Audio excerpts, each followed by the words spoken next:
Moïse et Aaron font une demande au roi d'Égypte. Après cela, Moïse et Aaron vont trouver le roi d'Égypte.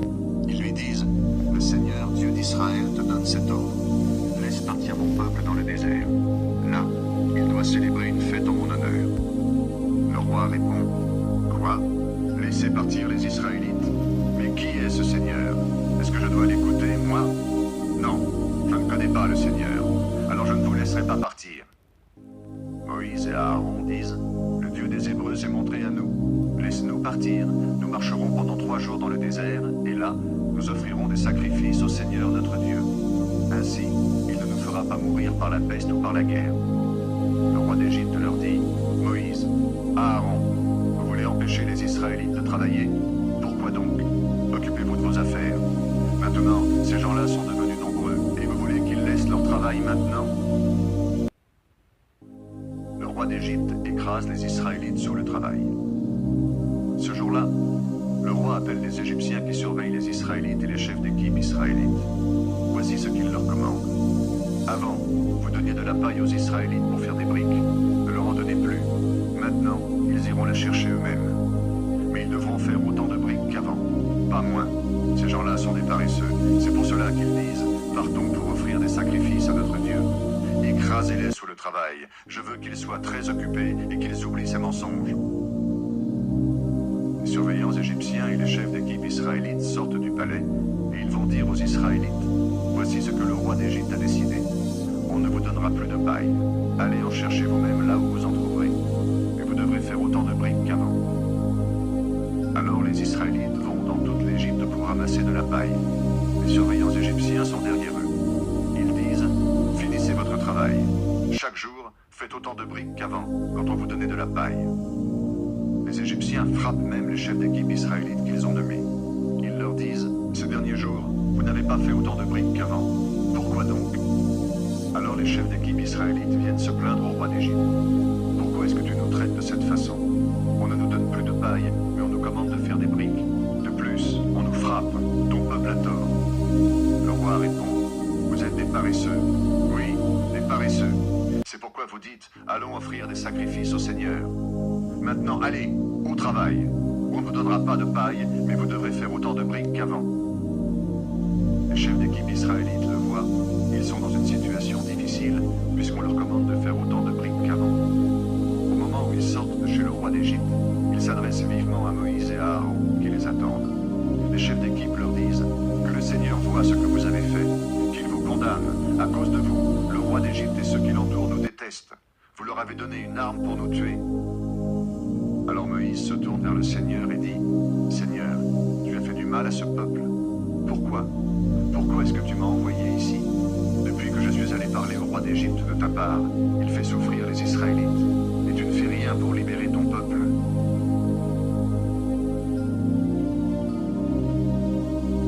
Le Seigneur répond à Moïse, « Eh bien maintenant, tu vas voir ce que je vais faire au roi d'Égypte.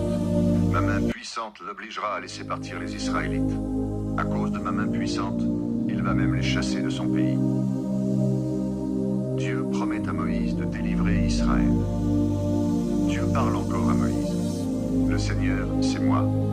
Autrefois, je me suis montré à Abraham, à Isaac et à Jacob comme le Dieu Tout-Puissant. Mais je ne leur ai pas fait connaître mon nom, le Seigneur. J'ai fait alliance avec eux. J'ai promis de leur donner le pays de Canaan, où ils habitaient comme étrangers. Maintenant, j'entends les plaintes des Israélites qui sont esclaves des Égyptiens. Et je me souviens de mon alliance avec eux. C'est pourquoi, va dire aux Israélites de ma part, le Seigneur, c'est moi. Je vais vous arracher aux travaux forcés. Je vais vous libérer de l'esclavage que les Égyptiens font peser sur vous. Grâce à ma puissance et à mon autorité, je vous libérerai. Je vous prendrai comme mon peuple à moi, et je serai votre Dieu. Vous saurez ceci. Le Seigneur, votre Dieu, c'est moi, celui qui vous arrache aux travaux forcés de l'Égypte. J'ai juré de donner un pays à Abraham, Isaac et Jacob. Eh bien, je vous ferai entrer dans ce pays-là, et il sera à vous. Le Seigneur, c'est moi. Moïse va redire ces paroles aux Israélites, mais ils ne l'écoutent pas. En effet, ils sont découragés par leur dur esclavage. Le Seigneur dit encore à Moïse, « Va parler au Pharaon, roi d'Égypte. Demande-lui de laisser partir les Israélites de son pays. » Et Moïse répond au Seigneur, « Même Même les Israélites ne m'ont pas écouté. Alors comment le roi d'Égypte pourra-t-il m'écouter, moi qui parle si difficilement? Alors le Seigneur commande à Moïse et à Aaron, allez ensemble trouver les Israélites et le Pharaon, roi d'Égypte, pour que les Israélites puissent sortir de ce pays. Les familles des clans de Ruben, Siméon et Lévi. Voici les chefs de famille des ancêtres des Israélites, Hanok, Palou, Esron et Carmi. Ce sont les fils de Ruben, le premier fils de Jacob. Ils sont les ancêtres des clans de Ruben. Yemuel, Yamin, Ohad, Yakin, Sohar et Shaoul, qui est de mère cananéenne. Ce sont les fils de Siméon. Ils sont les ancêtres des clans de Siméon.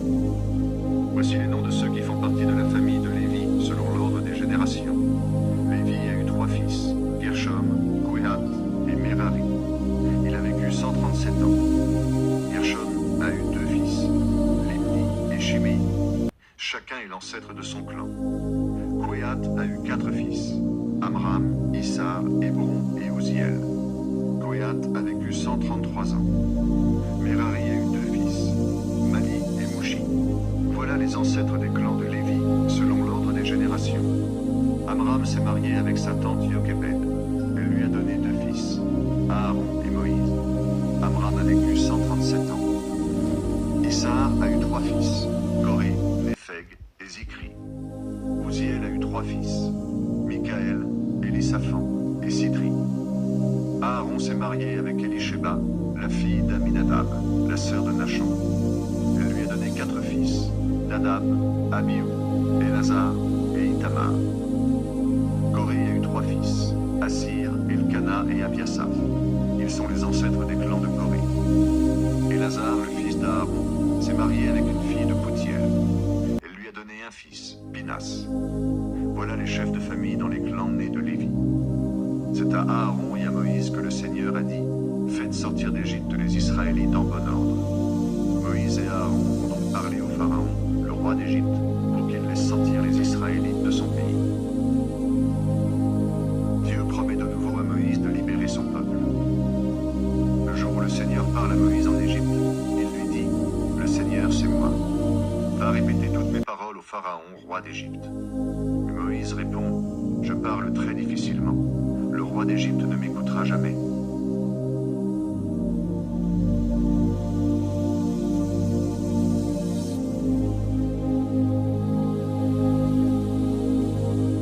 Alors le Seigneur lui dit, je t'établis auprès de lui comme un Dieu, et ton frère Aaron sera ton porte-parole. Tu diras à ton frère tout ce que je te commanderai. Ensuite, c'est lui qui parlera au roi d'Égypte. Il lui demandera de laisser partir d'Égypte les Israélites. Mais je fermerai le cœur du roi. Je ferai beaucoup de choses extraordinaires et étonnantes dans son pays. Pourtant le roi ne vous écoutera pas. Alors je ferai peser ma puissance sur l'Égypte. Et grâce à mon autorité, je ferai sortir de ce pays et en bon ordre mon peuple, les Israélites. Je montrerai ma force à l'Égypte pour faire sortir les Israélites de ce pays. Les Égyptiens sauront ainsi que le Seigneur, c'est moi. Moïse et Aaron font exactement ce que le Seigneur leur a commandé. Moïse a 80 ans et Aaron a 83 ans quand ils vont parler au roi d'Égypte. Le roi d'Égypte refuse d'écouter Moïse et Aaron. Le Seigneur dit à Moïse et à Aaron, si le roi d'Égypte vous demande de faire une action extraordinaire, toi, Moïse, tu diras à Aaron de prendre son bâton, qu'il le jette par terre devant le roi. Le bâton deviendra alors un serpent. Moïse et Aaron vont chez le roi d'Égypte et ils font ce que le Seigneur a commandé. Aaron jette son bâton par terre devant le roi et devant ceux qui l'entourent, et le bâton devient un serpent. De son côté, le roi fait venir les sages et les sorciers d'Égypte, et ils font la même chose grâce à leur magie. Chacun d'eux jette son bâton par terre, et les bâtons deviennent des serpents. Mais celui d'Aaron avale leur bâton. Pourtant, le cœur du roi d'Égypte reste fermé, comme le Seigneur l'a annoncé. Il n'écoute pas Moïse et Aaron. Premier malheur, l'eau changée en sang. Le Seigneur dit à Moïse, le roi d'Égypte ne veut rien entendre. Il refuse de laisser partir les Israélites. Va donc le trouver le matin, au moment où il descend près de l'eau. Attends-le au bord du Nil. Prends à la main le bâton qui est devenu un serpent, et dis au roi, le Seigneur, le Dieu des Hébreux, m'a envoyé te dire, laisse partir mon peuple pour qu'il me serve au désert. Mais jusqu'ici tu n'as pas écouté. C'est pourquoi fois le Seigneur le dit. Cette fois-ci, tu reconnaîtras qui il est. Je vais frapper l'eau du Nil avec le bâton que j'ai dans la main, et elle va devenir du sang. Les poissons vont mourir, le fleuve sera empoisonné, et les Égyptiens ne pourront plus boire son eau. Le Seigneur dit encore à Moïse, commande à Aaron de prendre son bâton, qu'il tende le bras en direction de tous les cours d'eau d'Égypte, vers les rivières, les canaux, et même vers les lacs. Alors cette eau deviendra du sang. Ainsi, il y aura du sang dans tout le pays, jusque dans les récipients en bois ou en pierre. Moïse et Aaron font ce que le Seigneur a commandé. Aaron lève son bâton et il frappe l'eau du Nil sous les yeux du roi d'Égypte et des gens qui l'entourent. Toute l'eau du fleuve devient du sang. Les poissons meurent. Le fleuve sent très mauvais et les Égyptiens ne peuvent plus boire son eau. Il y a du sang dans tout le pays. Or, les magiciens égyptiens font la même chose grâce à leur magie, et le cœur du roi reste fermé. Ils n'écoutent pas la demande de Moïse et d'Aaron comme le Seigneur l'a annoncé. Le roi d'Égypte leur tourne le dos et il rentre chez lui sans prendre cette affaire au sérieux. Tous les Égyptiens se mettent à creuser des trous au bord du Nil pour avoir de l'eau bonne à boire. En effet, ils ne peuvent pas boire l'eau du fleuve. 7 jours passent après que le Seigneur a frappé le Nil de ce malheur. Deuxième malheur, les grenouilles. Ensuite, le Seigneur dit à Moïse, va trouver le roi d'Égypte et dis-lui, voici l'ordre du Seigneur, laisse partir mon peuple pour qu'il me serve. Si tu refuses de les laisser partir, je couvrirai toute l'Égypte de grenouilles. Elles rempliront le Nil, puis elles sortiront pour entrer dans ton palais, dans ta chambre à coucher et jusque dans ton lit. Les grenouilles entreront chez les gens qui t'entourent et dans les maisons des Égyptiens, dans les fours et dans les coffres à pain. Elles monteront sur toi, sur les Égyptiens et sur ceux qui t'entourent.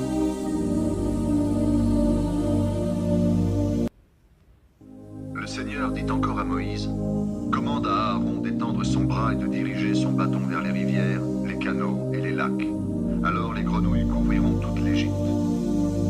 Aaron étend son bras vers les cours d'eau d'Égypte. Les grenouilles en sortent et couvrent tout le pays. Or, les magiciens égyptiens font la même chose grâce à leur magie. Eux aussi font sortir les grenouilles dans tout le pays. Le roi d'Égypte appelle Moïse et Aaron et il leur dit, priez le Seigneur pour qu'il éloigne les grenouilles de moi et de mon peuple. Ensuite, je laisserai les Israélites partir pour aller lui offrir des sacrifices. Moïse répond, accepte de me dire le moment où je dois prier Dieu pour toi, pour les gens qui t'entourent et pour ton peuple. Je vais lui demander de faire mourir les grenouilles qui sont chez toi et dans tes palais. Alors, il y en aura seulement dans le Nil. Le roi répond, fais cela demain. Moïse dit, je ferai comme tu veux. Alors tu le sauras, personne n'est comme le Seigneur notre Dieu. Les grenouilles s'éloigneront de chez toi et de tes palais. Les gens qui t'entourent et ton peuple en seront débarrassés. Il y en aura seulement dans le Nil. Moïse et Aaron sortent de chez le roi d'Égypte. Moïse prie le Seigneur de délivrer le roi du malheur qu'il a causé en envoyant les grenouilles. Le Seigneur fait ce que Moïse lui demande. Les grenouilles meurent dans les maisons, dans les cours et dans les champs. On en fait des tas et des tas, et le pays est rempli de leur mauvaise odeur. Le roi d'Égypte voit qu'il a encore du temps. Alors, il ne veut rien entendre. Il n'écoute pas Moïse et Aaron, comme le Seigneur l'a annoncé. Troisième malheur, les puces. Le Seigneur dit à Moïse, commande à Aaron d'étendre son bâton et de frapper la poussière du sol. Elle se changera en puce dans toute l'Égypte. Moïse et Aaron obéissent. Aaron étend le bras, et avec son bâton, il frappe la poussière du sol. Dans toute l'Égypte, toute la poussière du sol se change en puce, et les puces couvrent les gens et les animaux. Les magiciens égyptiens essaient à leur tour de chasser les puces grâce à leur magie, mais ils n'y arrivent pas. Les puces restent sur les gens et sur les animaux. Alors les magiciens disent au roi d'Égypte, c'est la puissance de Dieu. Pourtant le cœur du roi reste fermé. Il n'écoute pas Moïse et Aaron, comme le Seigneur l'a annoncé. Quatrième malheur, les mouches piquantes. Le Seigneur dit à Moïse, demain, lève-toi tôt le matin et présente-toi au roi d'Égypte quand il descendra au bord du Nil. Tu lui diras de ma part, voici ce que moi, le Seigneur, je commande. Laisse partir mon peuple pour qu'il me serve. Si tu refuses de le laisser partir, je vais envoyer des mouches piquantes sur les gens qui t'entourent, sur ton peuple et dans tes palais. Elles rempliront les maisons des Égyptiens et elles couvriront le sol de l'Égypte. Pourtant, ce jour-là, je ferai une différence pour la région de Goshen, où mon peuple habite. Là-bas, il n'y aura pas de mouches piquantes. De cette façon, tu sauras que moi, le Seigneur, présent dans ton pays. Ainsi, grâce à moi, mon peuple ne connaîtra pas le malheur de ton peuple. Tu verras cette action étonnante demain. Le Seigneur fait ce qu'il a dit. Un nuage de mouches piquantes entre dans la maison du roi d'Égypte, dans la maison des gens qui l'entourent, et dans tout le pays. Les mouches font beaucoup de dégâts dans le pays. Le roi appelle Moïse et Aaron. Il leur dit, « Allez offrir des sacrifices à votre Dieu, mais faites-le dans le pays. » Moïse répond, « Non, nous ne pouvons pas agir de cette façon. » En effet, les Égyptiens détestent les sacrifices que nous offrons au Seigneur notre Dieu. S'ils nous voient offrir ces sacrifices, ils nous tueront en nous jetant des pierres. Nous devons aller dans le désert à 3 jours de marche. Là, nous offrirons au Seigneur notre Dieu les sacrifices qu'il nous montrera. Le roi leur dit, « Je vais vous laisser partir, et vous offrirez vos sacrifices au Seigneur votre Dieu dans le désert. Mais n'allez pas trop loin, priez pour moi. » Moïse répond, « Dès que je serai sorti de chez toi, je prierai le Seigneur. Demain, il chassera les mouches loin de toi, loin des gens qui t'entourent et de ton peuple. Mais il ne faut pas que tu te moques de nous en refusant aux Israélites de partir pour aller offrir des sacrifices au Seigneur. » Moïse quitte le roi d'Égypte et il prie le Seigneur. Le Seigneur fait ce que Moïse lui demande. Il chasse les mouches loin du roi, loin des gens qui l'entourent et de son peuple. Il n'en reste plus une seule. Pourtant, même cette fois-là, le roi d'Égypte ne veut rien entendre et il ne laisse pas partir les Israélites.